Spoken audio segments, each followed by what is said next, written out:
Get a nice picture. Okay, guys. Hello, how you doing? Today is Wednesday, December the 7th, 2016, and I'm coming on because I just had a new revelation. Okay, so today has been a very, very good day. Let me start off by saying that I'm sitting in front of the fireplace, the little heater, just getting some, some warmth. And as I was getting my warmth, I looked at an Abraham video on YouTube, and this video had a dark-skinned brother. Well, he was kind of caramel chocolate, and I'm like, wow, this is like the second or third time that I've seen a person of color on Abraham. Okay, so I'm really intrigued by this. So nevertheless, I click on the video and I just start. It's like an hour and a half long, hour and 45 minutes long maybe. And I was skimming through the video to see, when is this brother going to pop up? Well, there was also this sister on there as well. So anyway, I'm like, okay, let me watch her first, and then I'll see what she has to say. And she was all nothing but happiness, and all of her dreams were coming true. And then I tuned into this guy. He walked up on the stage with such a confident vibe. His vibrations were very high but manly and, masculine. And he sat down and he said, I knew, and they had a split screen. So this wasn't just a recording, this was an actual footage of a seminar that Abraham had did. And he said, I knew my intentions were to come here to speak with you. These were my intentions, and I knew that this was going to happen. And she says, basically, well, when you know, you know. And when you know that you know that you know, you know. Those are my own words, but she said something similar to that. And he said, well, there lies the problem. And he said, the problem is, how can I have that confidence? My question to you is, how can I have that confidence with everything else in my life? And her answer to him was basically, you have to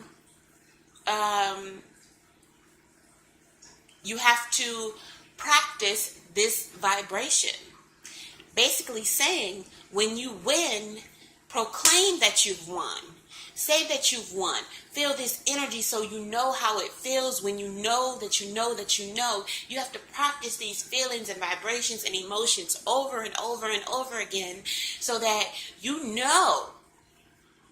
You get so accustomed to them and you get used to them so that you know undoubtedly when things are what they say they are. And I was like, wow, yes, yes, yes, yes, yes, yes, yes. And in my earlier days of Abraham, because I've been with Abraham for many, many years now, in my early days of Abraham, she was teaching me how to proclaim when I was in the vortex. She said, when you're in the vortex and you're feeling high and things are going right, well, I must say I'm in the vortex right now. She would teach me, proclaim when you're in the vortex, when you're in this great space that nobody can touch, when you're feeling good, high on life, when everything is going right, and even some contrast can appear in the picture, and it's okay. Everything is all good. It's all good. It's all right. Proclaim that. And then now I hear her.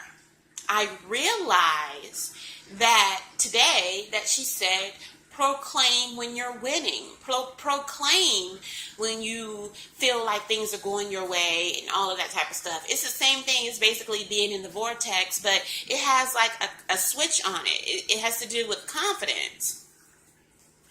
And so I'm like, wow, that happens to me on a regular basis. Whenever I am feeling happy, whenever my halo is radiating at a positive energy flow, and I go out the house and I go anywhere, blessings come to me. Good vibrations and feelings come to me. And so for a prime example, this Saturday. My husband works Monday through Friday, so it's kind of hard to get him up on the weekends. And we have been working every weekend on our new home. So this past weekend, it was rainy. Friday, it was rainy, cold, yada, yada, yada. We couldn't do anything. Saturday, the same thing happened. It was rainy and cold. I'm like, no, we're not going to go work in the house because there's no electricity. It's going to be cold. So we're not going to do it today. Hopefully tomorrow will be better because we live in Texas. And in the southern part of Texas where I reside, you know, the weather could be cold today, rainy today, hot and sunny tomorrow, or in the next hour, it could be a beautiful day. So you never really know. So Sunday morning came around. I let my husband sleep in. Yes, I did say let him because I'm an early bird, you know, and I want to get up and live life and experience life and not waste my hours away. I'm just a radiant being, and I just want to soak up everything. So I let him sleep until late, about 10, and we were supposed to go to an art museum. They had an art exhibit, and they also was having like this whole Egyptian experience. So I wanted to go do that. So by the time he got ready and everything, we were already late and you got in free on Saturday, on that Sunday. You got in free. It was the first Sunday of the month. No, Amy. No. My dog, she's trying to come over here and love me, but no. It was the first Sunday of the month. You know, the family gets in for free. After a certain time, you have to pay. Well, we wind up not being prepared in time, so I was going to stop my tracks and just not go at all. And then I looked at the flyer again. It said between this time and this time, I think between 12 and 2, you know, kids can get in free, but the parents will have to pay $10. And I wanted to go really bad. I wanted to go because art is a part of my life. You know, I am an artistic being. I am a creator. I'm a creative being. So it's very necessary for me to be in an area where people have expressed themselves, you know. So I get very high vibrations going to museums, art museums, and things like that. I love it. I adore it. So I'm like, okay, well, let's go. We only have 45 minutes to get there, and we live about 45, 50 minutes away, so let's try to make it. So all this contrast happened, and I'm like, I still want to go. If we have to pay the $20, it's not such a big deal. It will be a great family experience. So we get there. We find parking, and parking says, you know, if you pay for the museum, you show your ticket for the museum, you have free parking. So we park, we get there, it's all high vibrations, and we walk in. We see these two big podium desks, and before I had called, and the lady said that if you're in by a certain time, you can stay for the Egyptian, you know, presentation or participation events. And so we get there and we walk straight through. We walk past the desks and everything because it didn't seem organized like you had to go to the desk. But in my mind, I know that she said you had to have a purple sticker. So we walk through. We get the kids started on some activities. They made little reptilian crocodiles and things like that. And this gentleman walks up to us and say, "Oh, do you have your purple sticker?" We said, "No." And he was like, "Okay, you can get your stickers from over there." So we walked towards that way to get our stickers, and there was two booths. I was walking one way, and my husband said, "No, you can get it right here." So we walked this way, and I was like, yes, we're here to get our purple stickers for the exhibit. And they gave us our purple stickers, and we were waiting for them to say $20, and they didn't say they didn't say $20. So we got our stickers, stood there for like a minute and a half, you know, making eye contact with the lady as she was, you know, doing her paperwork to get us in. And she was like, "That's it."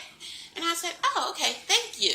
See, the whole time I was pressed about the issue that we were going to have to pay when, if we had have been 10 minutes earlier, we wouldn't have had to pay. But we didn't wind up having to pay for the event, and I was sure that something was going to happen. The universe, Queen, my inner being, she said, just go, just go, just go. It doesn't matter. The money isn't a problem. Just go, just go, just go. And I allowed myself to go, and to experience that. And it all worked out for me. And in Limelight, it wasn't supposed to. So it's like, when you know and you're pulled towards something, you just have to do that thing, which reminds me, I need to text the owner of this property. But when you know, you know. When you know that you know. I know that was a long story, and it may seem very simplistic to some individuals, but it's like when you're called to something and you know that you know that you know it, don't be afraid and just go for it. You really can't lose out on anything. We have nothing but time, and time is not measured in the eyes of the universe, It's just time allows us to align, and it allows us to build momentum. And building momentum is essentially aligning as well.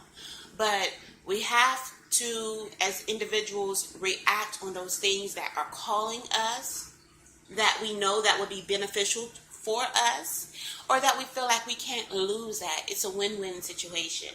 So this is my message for you today.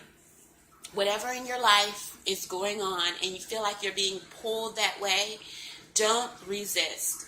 Just go and allow it to flow and be positive and realize that you can't lose. You'll never get it done, and it'll never be done. You can never lose, and you can never get it done. We're here to experience this world, the experiences, and soak it all up. If that was the case, if everything was going to be perfect and we could experience all the experiences that we could in heaven, aka an outer body experience, or in our spiritual realm, then we wouldn't desire to be here. But we're here to soak up all the experiences and to try different things. Whatever you're resisting, stop resisting it. Allow it to flow. Allow the universe to bring to you what you desire. And don't resist it. When you know that you know that you know. And when you know that you know that you know, it is. And it shall be. Namaste. Your girl, Royal Justice. Don't forget to like, thumbs up, and subscribe to my channel. Until next time.